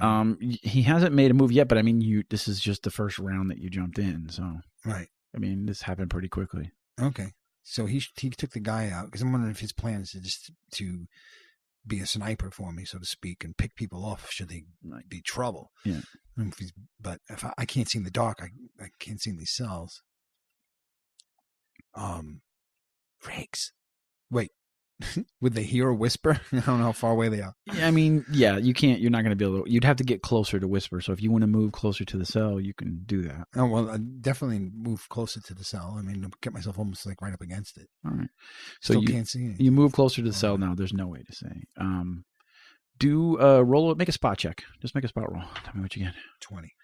All right. You roll. You get up close to the cell and you kind of look into the darkness. Your eyes are adjusting, and you kind of hear some rustling in there, and you kind of see a shape in there moving around. It looks like a man, so it's not like a child or a woman. You can make that much out from the pitch black. You made a very good roll, obviously. Right. But I mean, there's definitely somebody in there. Okay. and the gate is closed. These didn't have like padlocks on them. I mean, they can be controlled from outside. It's just not possible to get to the outside control from inside the room. So it's not like a cell in that way. It's more like a pen that they just wouldn't expect the animal to know how to operate. Right. And now, I was thinking back now to the time that Gloom and I spent on top of the hill eating falafel. What were we eating? You guys were eating falafels and spicy noodles. And talking. And meat on a stick. And talking about like all sorts of depressing shit. We probably should have been devising some sort of fucking plan. Well, so now I'm wondering, okay, if I free these guys, we got to get through the gate, unless we expect these guys to climb up this rope. But what I'm going to do is, fuck it, I'm here. So I look at the padlock. And let me just examine that thing to see if it's a joke or not. All right, make a straight up intelligence. What's your plus for intelligence? Nothing, right? Intelligence, yeah, no, I'm a zip. All right, roll the die. 13. All right, so you look at the control and you can't really make heads or tails of it. You're like, okay, it looks like it has some buttons. There's 4 buttons. Are they like in a row? Are they? There's like next to each other. 2 over and 2 under. So they form in a square. There's a blue one, a red one, and a green one, and a yellow one. Blue going across. It's blue and then red. Blue, like a 4 buttons together, 2 and 2. Blue, red, green, yellow, from left to right. Blue, red, green. Clockwise. Yellow. Blue, red, green, yellow.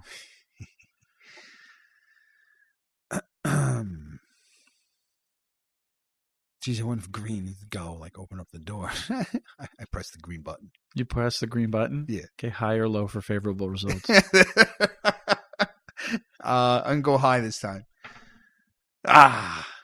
So you press the green button and the lights start to go beep. The lights start to flash. Holy fuck. There's a ring of lights inside this circle. I smother the thing with my body. Okay. The lights start to spin and flash, and you try to cover it up with your body. Mm-hmm. Make a dex check. Now, dex, I'm a +1. Okay. It's 11. Right. So you try to cover it, but you just can't get in front of it. The strobe is flashing, and it's flickering the light. So it gets the attention of these 2 guys. Oh, fuck. And you hear crack, crack. Okay. And the one guy gets hit. And he grabs his neck and he starts going, and you can just see he's getting queasy. He's like, oh. And the other guy's like, looking. Now he kind of turns and looks at him, and he's looking around. Let me see if he starts looking around, but he doesn't really see you yet. The light is flashing. You're kind of trying to cover it up.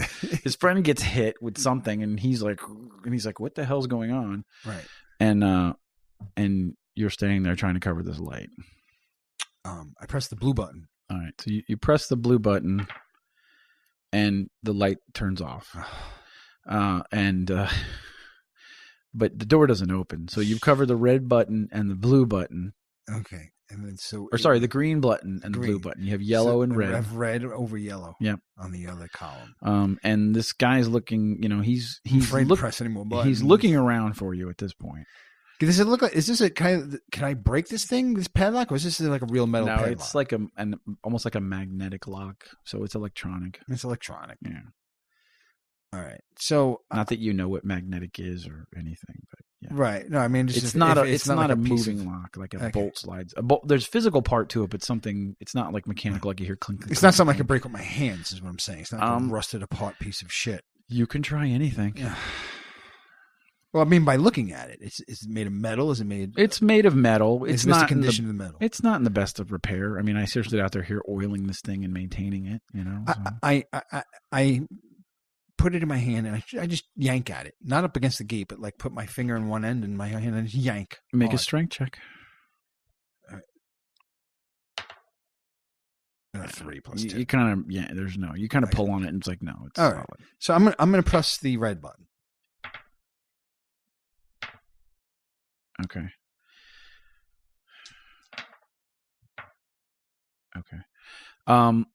You press a red button, you hear a chunk, and the lock opens. And behind you hear another plack, plack, plack, that little quiet, high-pitched clank that you've heard so many times, especially saving your life. I turn around quickly.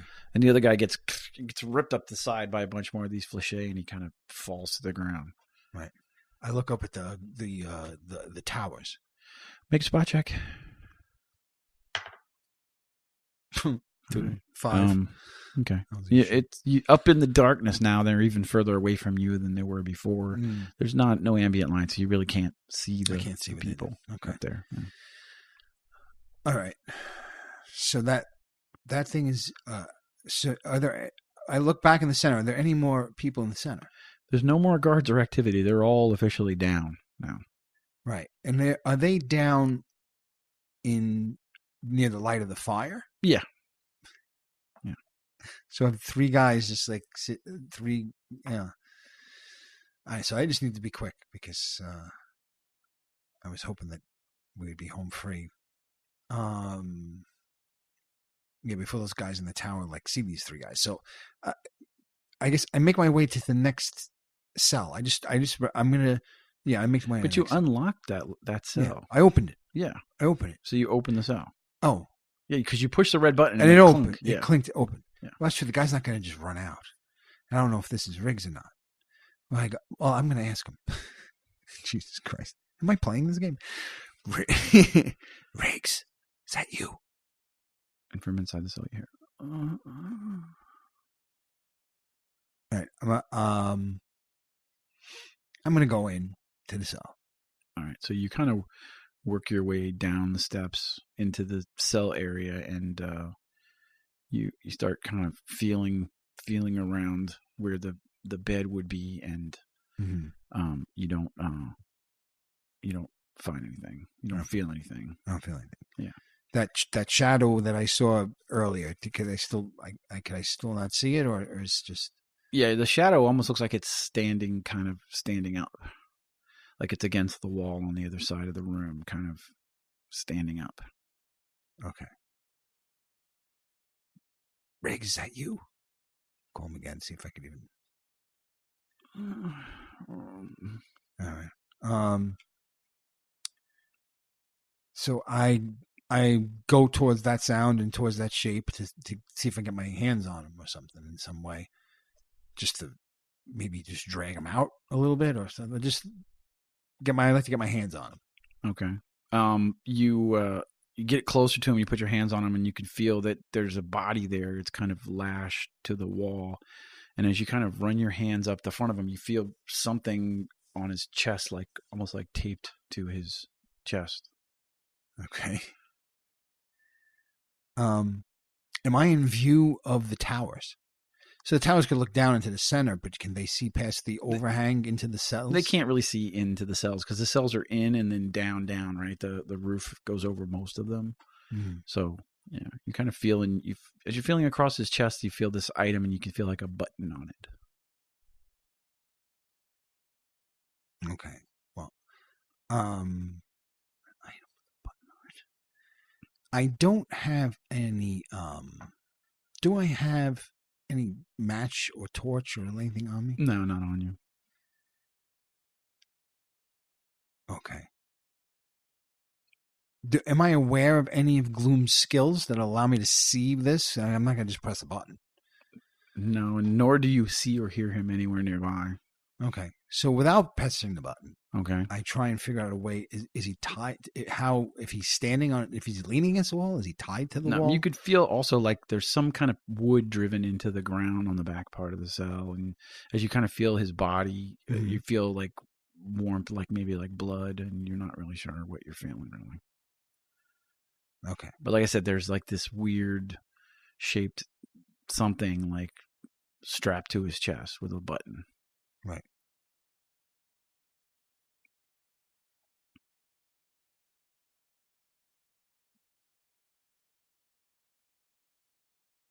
This is dead air. I'm going to fill the dead air for yeah. I mean, I wouldn't press. I would not press the button. I would go get Gloom and hope that he could see better than I can see.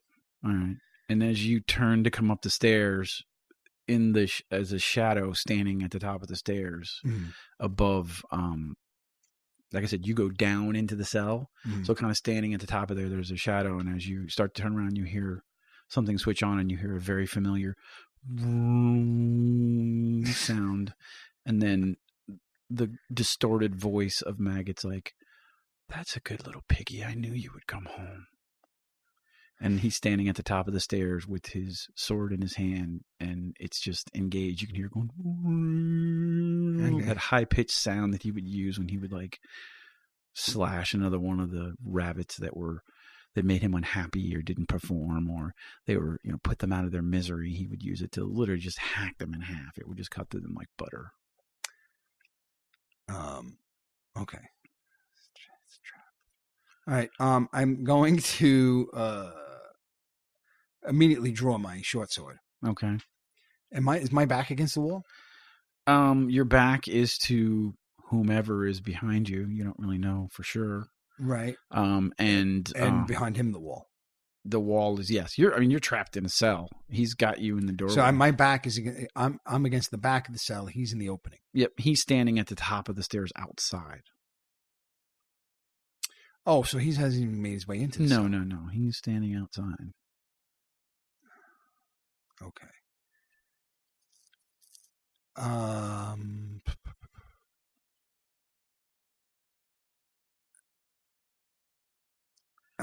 right. So I'm going to jump out of this. I'm going to jump out of the cell out of fear that he's going to just slam the gate on me.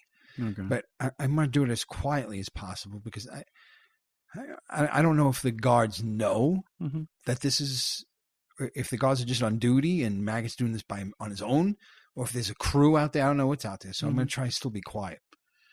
Okay. So as you start to move towards the opening of the cell, he's not really moving towards you. He's almost taking half a step back and a half a step back. And as you do, you see him reach into his wrist and he hits a button and the cell is filled with light behind you. Whatever was strapped to his chest lights up.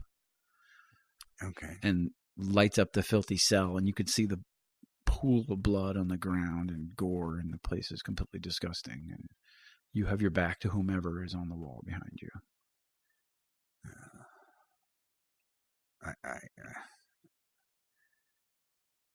I slowly and carefully peek over my shoulder to see if I could see who it was that was against this wall. All right. And you turn around and basically crucified to two pieces of wood driven in the ground at the back side of this cell is Riggs. He's nailed through his wrist to this cross. He's badly beaten. And he kind of raises his head up and looks at you. And he has that moment of recognition. And from not having a tongue, he's like...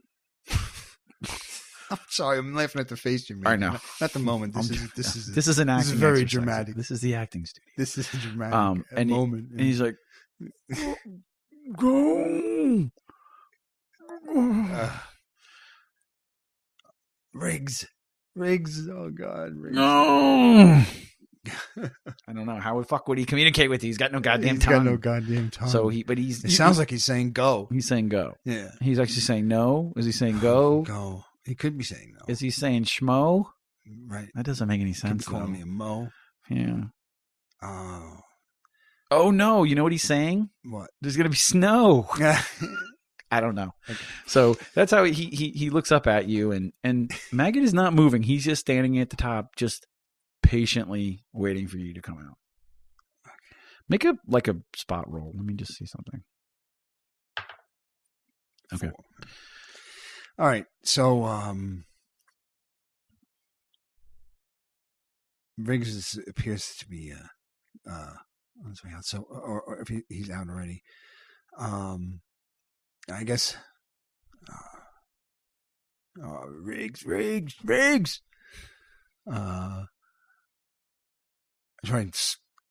I don't want to slap him too because I feel like waking him up to feel this being nailed to a wall. Mm-hmm. So I just look at him and like my hands on whatever clothing he had left and just squeezing him and just the more I look at him, the harder I start to squeeze the fabric. I'm starting to get really fucking pissed off. Okay. I grab my short sword and whip it out of its sheath, and I spin around. Okay. So as you're kind of grabbing him and getting pissed off, you can hear behind you just he's just laughing, just evilly, and then he just, like I said, he takes a kind of another half step back, and he's just standing there waiting for you. You can just hear the awful whining noise of that blade vibrating in his hand. I look at him and go, pretty tough with that blade, aren't you? Yeah, I am. Yeah. You got a mouth on you, huh? You know, your dad seems to be really in control of this place, and I'm surprised he still keeps you around here. I mean, you're just second fiddle around here, aren't you? And I don't think you're much without that stupid thing on your hand. Oh, if you think I'm going to drop it, I'm not going to. I didn't think you would. And if you think I give a shit about what you say, I think it's irrelevant. I think you're very uppity, and it's obvious that it's never going to go back to the way things were. I'm just here to end you so I can close the book on this. I can get back in good with my dad.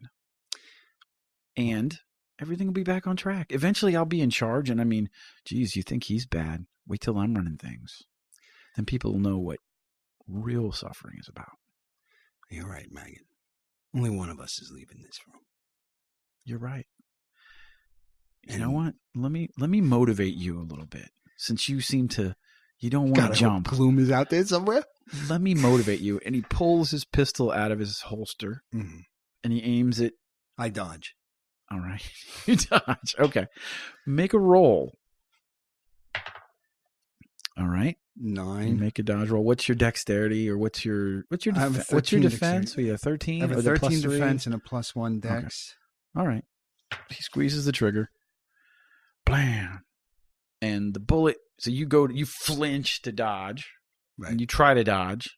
The bullet whizzes over where your shoulder was and strikes Riggs in the chest, killing him. Okay. They put him out of his and misery. then he just smiles and slides the gun back in its holster. He served his purpose. I got the piggyback. So I still have my sword out, right? Yep. I take a step toward. I take a step toward him. Okay, you take a step towards him. Okay. I take another step toward him. Okay, he's just standing there. Smile's just getting bigger now. He's got that sword that he has. Mm-hmm. Am I in range of it yet? How far? I don't know how close I am. No. You got to get all the way up. You're not up. You're about halfway up the steps. Okay.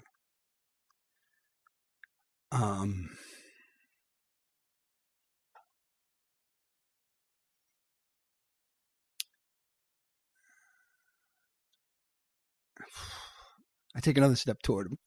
Okay. I want to walk towards him slowly. Right. So you're. But I want to stop just short of his blade's distance. All right. So you can safely walk to the top of the steps and out of the cell. But he's that far away. He took enough steps back that if you walked out, you're probably about. So he's out in that opening? He's moved closer to the open area, yeah. He's backed away from the cell into where the area starts to get bigger. Yeah. Okay, so that's where he is. Yes. Okay. I am going to... And also make a note that he fired a gun. Right. But not the...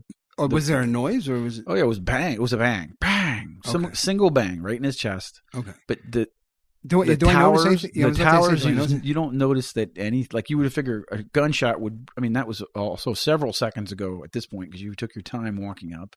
Right. And this you guys are having this weird good, the bad, and the ugly. I was wondering if guards were going to be running in or if that's was going slow. But there was a gunshot and no one's come. You know, I've been dying in a lot of freaking battles or coming close to death. You're a little gunshot. So I'm really going. I might be overplaying this, but yeah. So I'm just trying to. Yeah, I'm. So there's nobody around. So it's just him. It just seems like it's just you and him. And now he kind of he kind of makes that realization, and he's like, wait a minute, it's Right. just the two of us right here. Right. And now I'm closer to him, and I'm going to charge him. All right. So if you do a charge, it's going to be a +2 to attack, but a -2 to your defense for that round. Okay. Let's roll initiative first before you say you're going to charge. Okay. 1. And he rolled a 14. Okay. So you go to charge, but he's ready for you, and he gets to attack first. Okay. Okay. And now I have -2 because I charged. But that was only if it's a successful charge. No, you're not even, because you can't charge. It's not your round. You didn't win initiative. Oh, okay. All right. So he is going to attack defensively. Okay. So he's at a minus. He kind of wants to sidestep you as you come in and try to hit you, but he also wants to, he sees you making him. He sees what he sees when he wins initiative is that he's slightly quicker than you. Mm-hmm. And he sees you kind of start to tense up to move, and he's ready for you. Right. Which makes sense because he was standing there waiting for you to do something, right? Right. And provoking you to do something. And he makes a swing, and he slices you with the vibro sword. Because an 18 with his pluses, even right. at -4, he is going to hit you. It's not a critical hit, but it's a solid hit. Yeah. And you take 8 points of damage. 8 points. Yes. -8. And now it is your turn. So now what would you like to do? You can charge him now if you want.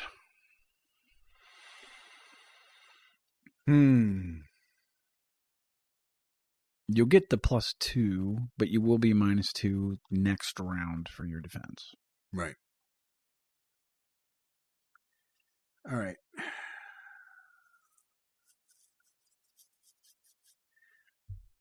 All right. I'm going to my charge pistols.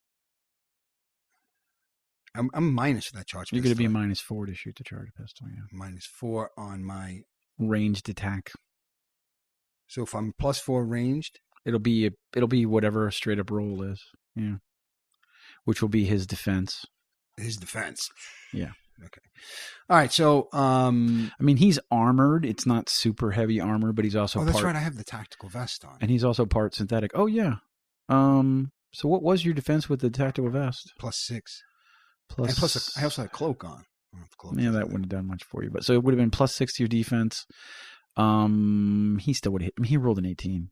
Oh, but +6 to my defense is 19. So you're a 19, but he has pluses, combat pluses. Oh, he's got combat pluses. Yeah, everybody has pluses. I thought it reduced my hit points.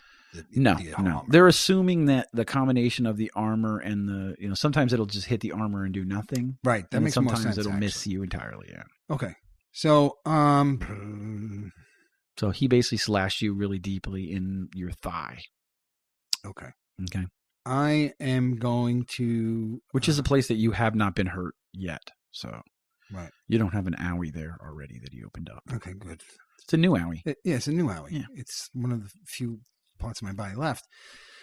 Okay, I'm going to. That wasn't a roll; it fell out of my hand. Okay, that was too bad because it was good. It was a good roll, but okay. I think. Well, I haven't even said what I was going to do yet. I'm going to swing at him with my short sword. Okay. He had just swung at me, so okay, yeah. I'm going to charge him with my short sword. Okay, you're just going to fight with the one weapon this round. Yeah, I'm not going to dual wield right now. Okay. Yep. Go. Oh, geez, 19. 19. Okay. So you swing your short sword at him and you hit him. So you do 1d6 plus your strength bonus. Or is it 2d6? No, it's 1d6, isn't it? 1d6. Yeah, 1d6 plus your strength bonus. Oh, what am I rolling to? I was wondering. 5. Okay, you do 7 points of damage, John. I do 7 points. What about the +2 for the charge? Well, that's the... Oh, did you charge 2? Yeah. But that's only to hit. It's not any extra damage. Oh, it's only to hit? It's a +2 to hit, yeah. I need like a piece of paper. So use a piece of scrap paper. So 7. All right. 7 points of damage, and you were engaged in melee with Maggot. It's been a long time coming. Okay. So he's like, and grabs his shoulder where you cut him, and then he back swings the vibroblade again. Oh, Jesus Christ. And hits you again. for 11 points of damage. Jesus Christ. I'm at minus 19. You're at minus 19? No, you had 23. You took 8. No, yeah. So you're at 19. Gotcha. Right. So I'm at 4. 4. Oh, yeah, you are. 23. Okay, ready? I'm sorry. Here we go. I'm going to go with this. 4. Okay. You remember that part where I said I could do a one-person campaign? Yeah. I am going to run towards where I last saw Gloom. Okay. Okay, so he cuts you. You hit him. Cut him. He hits you again. This time he cuts you right across the side. Nasty cut. Mm-hmm. And then you turn and you start to run. You hear bang, bang, bang.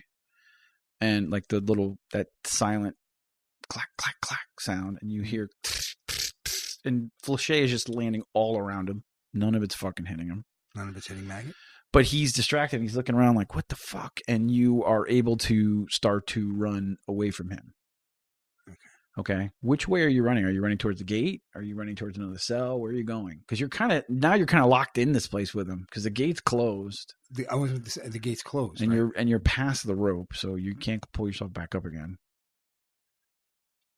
I didn't buy any healing potion of any healing bandages. Healing potion? No, we didn't do any of that. Oh my god. Well, here we are again. I'm down at 4 against a massively overpowered character. I don't know what to do against this fucking What are you going to do? I mean, I don't know. You have a charge pistol. It does a lot of damage if you can hit. It's like 2d6. The same thing he's doing with 2d8. 2d8. Okay, it's even better. I'm going to have to get my bag and get the 8s out.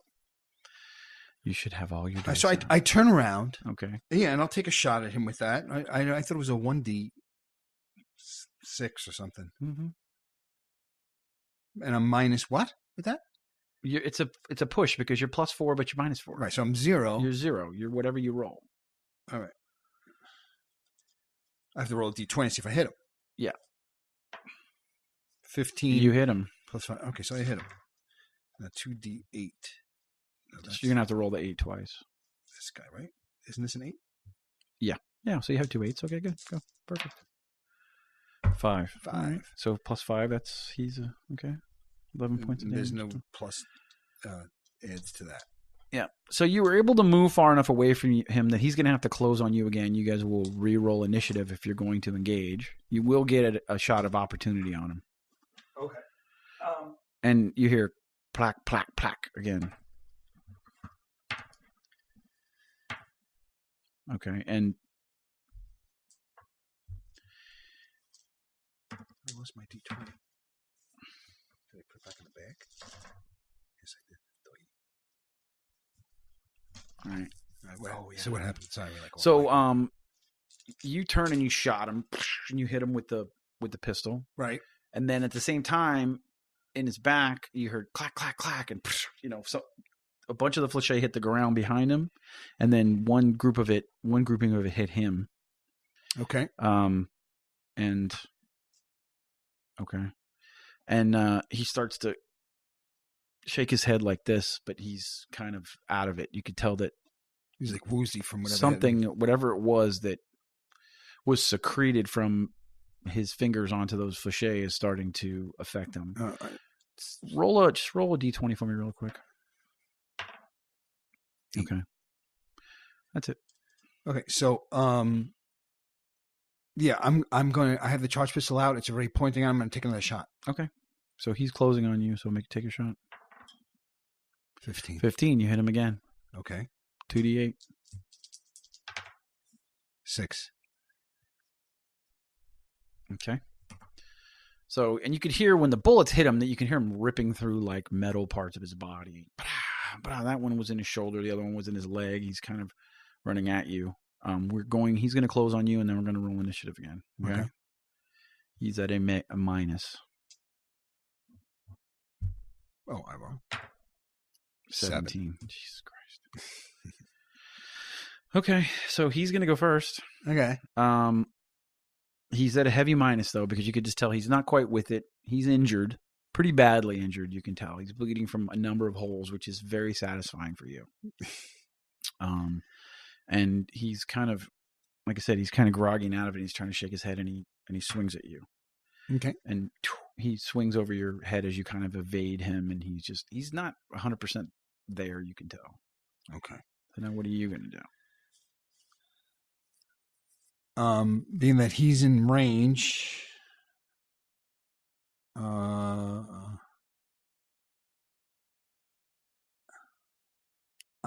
am going to, I'm going to go with my short sword again. Okay.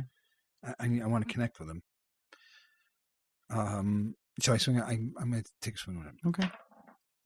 13 plus 5, 18. 18. All right. You take him and you slash him really hard. Do your 1d6 plus strength damage. 5 and plus 2 is 7.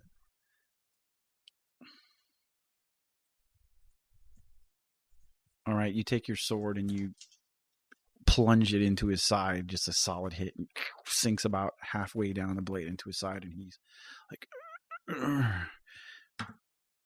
and you see him start to, he goes down onto one knee in front of you, and he's like, you can feel your blood running down ruining another jumpsuit, but you notice that as the blood kind of, you can feel it running down the inside of it. Right. Inside my jumpsuit. Inside your jumpsuit. And you're standing over him. You got the pistol in one hand and the sword in the other. Okay. He's down on a knee, mm-hmm. and it's my move. Yep. And I'm holding the sword. So I'm going to, and you basically plunged it into his gut. I'm going like to kind of twist. I'm going to use this. I don't want to take the sword out. I keep it where it is. Mm-hmm. I'm trying to use my strength to keep him in position by kind of like pushing down and into him to keep him down on that knee mm-hmm. with my one hand. And with the other hand, I'm going to pull the charge pistol out and put it against his forehead. All right. And then I just like a moment to say something if I could before I pull the trigger. Or maybe I should roll first. That's a free action. Okay. No, I mean, if the sword is in him, you're just going to do the damage. I'm actually going to give you an extra +2 because it's inside of him. If you're going to twist it, you'll just do the 1d6 +2 plus your strength bonus. Be 1d6 +4. Okay. Because the blade is in him. You're just twisting it. You're not trying to hit him. It's in him. You didn't pull it out. Right. Okay. So that's easy. All right. But no, I'm talking about I pull it, like I'm putting the gun up to his head. So so the sword is jammed into his side like this. Right. And you I got him like twist, this, and this is up now. It's in his head, and you twist it as you put the gun to his head. Right, not the pistol, because I hate when people do that. You got to keep the pistol straight. Okay. I don't want to be twisting and shooting it sideways. Like this? Yeah, like gangster style. Like no, well, yeah, I'm going to point it at him. You got to tell those guys, like someone who knows how to hold the weapon. Yeah, you got to hold a gun like this and the camera like that. Right. Yeah, turn the camera, not the gun. Yes, but yeah, the sword is what I'm twisting. That all right. Just twist. Roll 1d6. Okay. 3. All right. So plus 4 you said? Is 7. So yeah, okay. You just feel a very satisfying crack and like a spark of like some kind of circuitry that you hit, like shatters, and then a warm rush of blood. And you have the gun right to the temple of his head, and he kind of was the blade was like back, like teetering, like he could barely hold on to it, and it kind of tipped out of his hand and falls to the ground, and the hum stops as it's falling to the ground and not in his palm. Hmm. And he's like, yeah, and okay. So with the gun against his head, I might think of like some cool last words to say to this guy in case I'm putting him out right here, but. Mm-hmm. You could just go cheesy 80s if you want me to feed you a line. Cheesy 80s? Die, maggot. Dude, like, yeah, like, yeah. Next time you have a shot, don't hesitate. I don't know. Knock, knock. I just want to look him in the eye. And I'm going to look at him in the eye. And I'm going to say, this is for a lot of people. And I squeeze the trigger. And you just, okay. Roll a d20 with like a +8. I just want to see if you get a critical roll or not, but let me see. 16. All right. So no, the bullet goes to his head. Roll your 2d8. Yep. All right, 7. And exits the back of his skull, just mushrooms out. And, you notice that the charged pistol is much quieter than the gun that he shot. And his body kind of slumps and falls kind of onto you. He's pretty heavy, but you're strong, so you kind of shrug him off and he falls to the ground. The back of his head is just completely blown out. Smoking. Okay. Smoking. Yeah. All right. I pick up his blade. Okay. I loot his body for credits or something. I just start going through him. Does he have anything on him? I mean, he's got the wristband that has some kind of control thing on it. He's got, the pistol. It looks crappier than your pistol. It's like nothing. I would leave it. The vibroblade is probably the best thing you find on him. All right. I take that vibroblade. Okay. I put it on. I slide it into my belt. Okay. And I roll him over to get one last look at him. Okay. And I want to make sure he's dead. He's dead? Oh yeah, he's dead. He's dead. I don't know. I don't know how much of him is metal. No, I'm pretty sure he's dead. Okay. And I look around quickly to see if there's anyone coming or running. It's still very, very quiet. I mean, I bolt to the rope. All right. As you turn to bolt to the rope, you hear chunk, and the gate slides open. Fucking gloom, man. All right, I turn. I turn and look and see. Do I notice the gate's open? And by the way, when you turn around, the rope wasn't there either. The rope was gone. Oh, so I'm sorry. I think I'm taking a quick pee break, but I think this is coming to. I know it's a lousy place for it to happen, but I'm running for the gate. Okay, you're running for the gate. Okay, so I was running for the gate, but I stop. Okay. Feet slide. Okay. And I look around this place what's been torture for me for a long time. Mm-hmm. And I quickly run, kind of changing direction, back in towards the cell doors. Okay. And proceed to run the whole circle. And Okay. any gate I see closed, I try and open. Okay. Before I leave. And which button are you pushing? The red one. All right. So as you run around, every cell that you close, you press the red button. And at first, when you turn to run, you kind of see Gloom's posture go like this. And you're in pain, but the elation of what you just accomplished, the elation of, I guess, I won't say elation, because there's a mix of emotion, right? You're happy that, okay, the last thing that tied you to go back to this place was Riggs. And he's finished, but so is Maggot. So in that way, this piece of business was finished. And you realize that maybe this was the business that you came back to resolve. Right. And you run and, release, open as many doors as you can. Yeah. I know what those people went through. Okay. And if I ran out, then I would know that they would be going through it tomorrow, and all I had to do was push a button. All right. So, not being able to live to myself with that thought, I ran around and unlocked each cell that was closed. Okay. So you run around and you hit the buttons, and you see that he's kind of Gloom is in the gateway, and he's kind of looking with the gun, and he's waiting for you. And as you round the doorway, you finish up at where the gate is. Right. They did that full circle. Yeah. And let's get out of here and just freaking dip into the nearest shadow and get as far away as I can. Okay. So you guys disappear down the darkened street into the darkness, leaving the compound and your past behind you with your future on the horizon. The next adventure, your first adventure, real adventure, right? Here ends the prologue and now starts the story. Awesome. And I think that's a great place for us to stop. All right. Yeah. So really, technically, in our next episode, the new adventure begins. A new chapter in Meecho's life. Perhaps the first chapter. Yeah. This was the preface. And that's chapter 1. Awesome. Okay. So on that note, maybe it's not the preface though. Maybe it's it's the prologue. Prologue. Yeah. Yes. A preface is before the prologue. Before the prologue. Yeah. That's usually where thank you. Well, to that could have been my Jody. character creation was the preface. Maybe. Or maybe perhaps notes to reader. Maybe. Well, okay. Well, the part before chapter 1. Yes. This would be next will be chapter 1. Just somewhere between the back flap, the front flap, and chapter 1. That's one of that section. Past the copyright page. Is that before the books that the author, the after list of books? after dedication. But before after the, okay, yeah, gotcha. Okay. All right. Okay. To Meecho. To meet For all the good times. Love Mom. Meecho John. All right. Thanks for listening, guys. If you enjoyed it at all, don't forget to tell a friend. Find us at doomsdaydoopydoo and send us an email, doomsdaydoopydoo @gmail.com. Talk to you guys next week. Later, fuckers.